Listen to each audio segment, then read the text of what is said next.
Covering news that matters. Fox 23 News at 10 starts right now. Governor Kevin Stitt's recent veto of a bill that would have renewed the state's funeral board could change the way things are done when putting a loved one to rest. Thanks so much for joining us at 10. I'm Shay Rozzi. Nathan has the night off. In a developing story, Fox 23's Paris Rain joins us live in studio. Paris, you contacted a few funeral homes here at Green Country to find out their concerns and what happens now. That's right, Shay. I spoke to 3 different funeral home directors who all said the same thing. The board is in place for the consumer to make sure families going through this difficult time have the most professional and ethical services provided.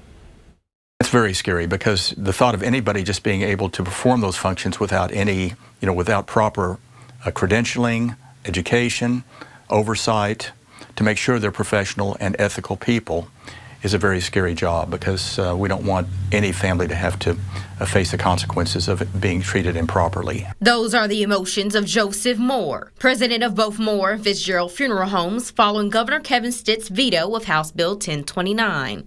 Well, we're all going to lose loved ones during our lives, and it's a very emotional time, very stressful time, very difficult time.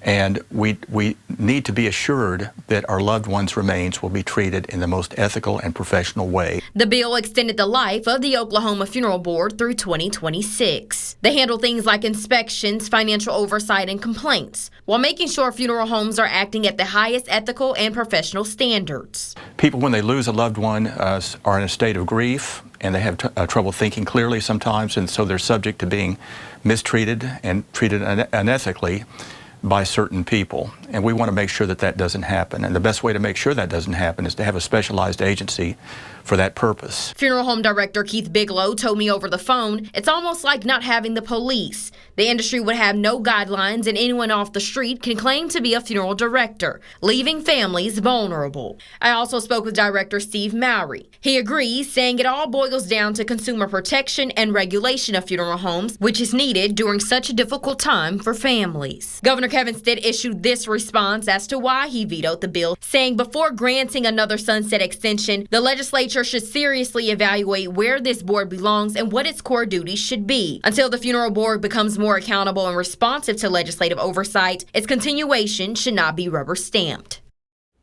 Now there is another bill, House Bill 2286, that would extend the board's sunset date to July 1st of 2029. Lawmakers sent that bill to Governor Stitt's desk on Monday. We'll let you know if he signs it. Live in studio covering news that matters, I'm Paris Rain, Fox 23 News.